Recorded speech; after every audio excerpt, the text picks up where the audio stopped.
अहम खबर आपको शामिल करते हुए बताएं कि नैब तरमीम कलअदम होंगी या नहीं। सुप्रीम कोर्ट की जानिब से ये फैसला सुना दिया गया है। चीफ जस्टिस इब्राहिम में 3 रुकनी बेंच फैसला सुना दिया गया है, जबकि अदालत उज़्मा ने फ्रीकैन को नोटिस भी जारी कर दिए हैं। जबकि चेयरमैन PTI ने नैब तरमीम के खिलाफ दरख्वास्त दायर की थी, जबकि अदालत ने दरख्वास्त पर 53 समातें की हैं। और अब की खबर ये है कि ये अहम फैसला सुना दिया गया है। 5 सितंबर को ये फैसला महफूज किया गया था। सुप्रीम कोर्ट में फैसला सुना दिया गया है और अदालत उज़्मा ने फ्रीकैन को नोटिस जारी कर दिए हैं। चेयरमैन PTI ने नैब तरमीम के खिलाफ दरख्वास्त दायर की थी, जबकि अदालत ने दरख्वास्त पर 53 समातें की। 5 सितंबर को ये फैसला महफूज किया गया था और आज ये फैसला सुना दिया गया है। सुप्रीम कोर्ट की जानिब से ये बड़ा फैसला सुना दिया गया है और केस का ये फैसला सुनाना शुरू कर दिया है। सुप्रीम कोर्ट ने नैब तरमीम केस का फैसला सुनाना शुरू कर दिया है, जबकि ये फैसला 5 सितंबर को महफूज किया गया था। नैब तरमीम केस का फैसला सुनाना शुरू कर दिया गया है। सुप्रीम कोर्ट ने नैब तरमीम केस का फैसला सुनाना शुरू कर दिया है। 5 सितंबर को फैसला महफूज किया गया था।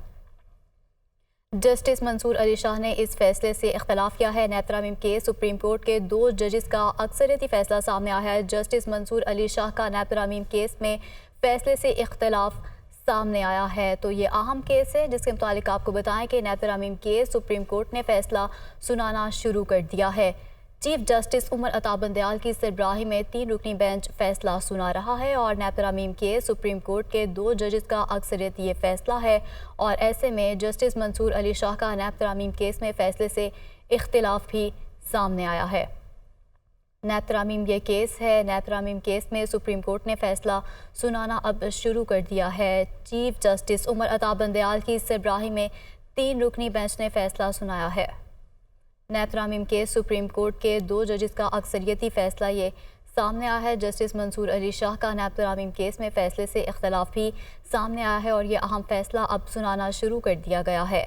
नैब तरमीम केस सुप्रीम कोर्ट ने फैसला सुनाना अब शुरू कर दिया है और ऐसे में चीफ जस्टिस उमर अता बंदयाल की सरबराही में 3 रुकनी बेंच फैसला सुना रहा है और ये फैसला 5 सितंबर को महफूज किया गया था। नैब तरमीम की जानिब से दरख्वास्तें मंजूर कर ली गई हैं। जस्टिस मंसूर अली की जानिब से इख्तलाफ भी सामने आया है। नैब तरमीम के सुप्रीम कोर्ट ने फैसला सुनाना शुरू कर दिया है। सुप्रीम कोर्ट ने नैब तरमीम के खिलाफ दरख्वास्तें मंजूर कर ली हैं। सुप्रीम कोर्ट ने नैब तरमीम केस का फैसला सुनाना शुरू कर दिया है और चीफ जस्टिस उमर अता बंदयाल की इसी पर बात करने के लिए हमारे साथ मौजूद हैं अदील वड़ाइच। अदील, बताइएगा, अहम फैसला सुनाना शुरू कर दिया गया है। जी, फैसला सुना दिया गया है। 2-1 से फैसला आया है जिसमें जस्टिस मंसूर अली शाह ने इख्तिलाफी नोट दिया है। सुप्रीम कोर्ट ऑफ पाकिस्तान ने नैब तरमीम का लदम करार दे दी है और नैब जो तरमीम का लदम करार दी गई हैं उसमें स्पेसिफाई किया गया है कि कौन कौन सी तरमीम इसमें का लदम करार दी गई हैं। जो इस वक्त फैसला सुनाया गया है उसमें 50 करोड़ रुपए से कम की जो करप्शन केसेस की तहकीकात को नैब के दायरा इख्तियार से बाहर निकाल दिया गया था, इसको भी कालादम करार दे दिया गया है। इसके अलावा जो इसका रेट्रोस्पेक्टिव इफेक्ट था कि माजी में जो इसका इतलाक जो किया जा रहा था ताकि जिनको भी नैब के कानून से रिलीफ मिला है 1985 के बाद से एहतसाब के कवानीन जो है उनमें जिसको रिलीफ मिला है तो वो भी कालादम करार दे दिया गया है। तो PTI की जो दरख्वास्त थी इसको काबिल समाअत करार दे दिया गया है और अवामी ओहदे रखने वाले जो सियासतदानों के खिलाफ रेफरेंसेस हैं वो बहाल हो गए हैं। इसमें मियां नवाज शरीफ के हवाले से जो कि कहा जा रहा था कि वो इसके बड़े बेनिफिशियरी हो सकते हैं, तो ऐसी सूरत में जिसमें नैब पर बारे सबूत था, नैब की जिम्मेदारी थी कि उसने एसेट बियॉन्ड मींस के मामले पे जो नैब ने साबित करना है, क्योंकि जो शिक थी कि जो एक्यूज है उस पर ये बारे सबूत आता है, उसकी ये जिम्मेदारी है ट्रेल देना।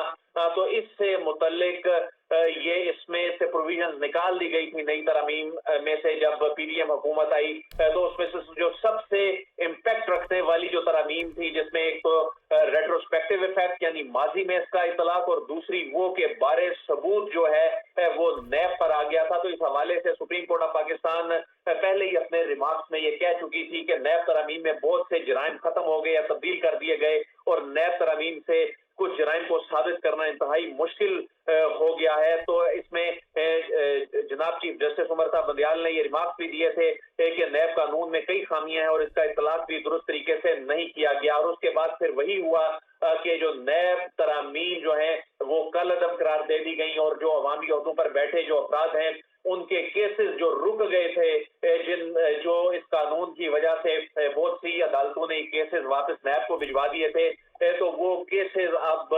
रेफरेंसेस बहाल हो गए हैं। वो रेफरेंसेस मुतलका अदालतों में अब उन केसेस की प्रोसीडिंग चलेंगी और वो तमाम शिकें जो जिनके हवाले से ये कहा जा रहा था कि इनसे सियासी शख्सियात को फायदा पहुंचेगा, वो आइन से बरक्स करार दी गई हैं। बुनियादी हकूक के मामला इसे करार दिया गया है और ये इसमें जस्टिस मंसूर अली शाह जो हैं वो इस प्रोसीडिंग में ये कहते रहे कि ये बुनियादी हकूक का मामला नहीं है, लेकिन बाकी दो जज साहिबान ने इसे पाकिस्तान तहरीक इंसाफ की ये सदा कि ये बुनियादी हकूक का मामला है, इसमें उन्हें दुरुस्त करार दिया है, उसे तस्लीम कर लिया है और इस हवाले से इस पिटीशन को काबिल समाअत करार दे दिया गया है।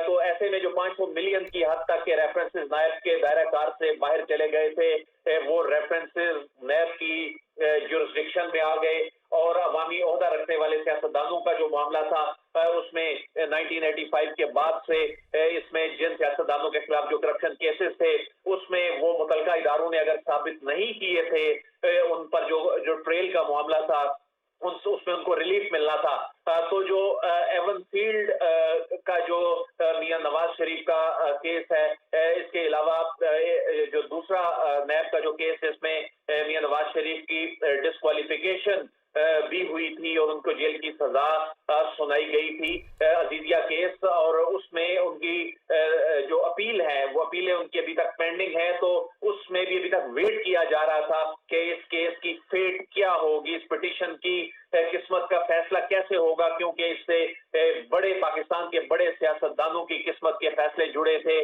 सियासी किस्मत इससे जुड़ी थी।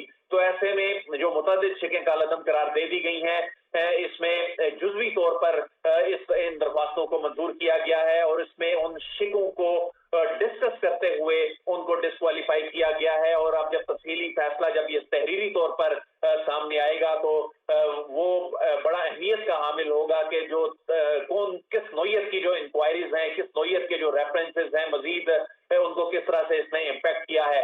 सर्विस ऑफ पाकिस्तान से मुतल्लिक नैब की जो शिक है उसको बहाल कर दिया गया है। केसेस जहां है और जैसे हैं की बुनियाद पर शुरू करने से मुतल्लिक हुक्म दे दिया गया है कि केसेस जहां पर रुके थे वो वहीं से शुरू होंगे। तो अदील ये तो हो चुका, लेकिन यहाँ पर अब एक इम्पोर्टेंट एलिमेंट भी है, वो ये है कि नॉर्मली सुप्रीम कोर्ट के फैसले के खिलाफ आप कहीं पर अपील तो नहीं कर सकते, लेकिन उसी बेंच के आगे आप रिव्यू के लिए कह सकते हैं। तो अब रिव्यू भी वही बेंच देखता है जिस बेंच ने फैसला सुनाया होता है। अब आज चीफ जस्टिस का ये आखिरी फैसला है जो वो सुना के जा रहे हैं, उनकी मुद्दत खत्म हो चुकी है।